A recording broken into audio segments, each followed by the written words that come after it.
டைமில் வயிறு வேதனை வரும். அப்போது ஒரு கிளாஸ் சுடு தண்ணி எடுத்துக்கணும். அதில் கொஞ்சம் இஞ்சி நசுக்கி வச்சுக்கிறேன், அந்த இஞ்சியை மிக்ஸ் பண்ணிக்கணும். அது கூட நம்ம மஞ்சள்தூள் கொஞ்சம் ஆட் பண்ணிக்கணும்.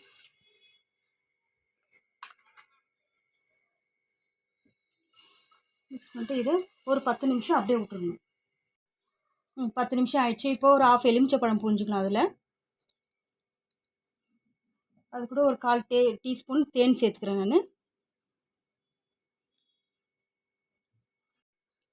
இப்போ மிக்ஸ் பண்ணிவிட்டு இதை குடிச்சு பார்த்துட்டு உங்களுக்கு பிடிச்சிருந்தா லைக் பண்ணுங்கள், ஷேர் பண்ணுங்கள்.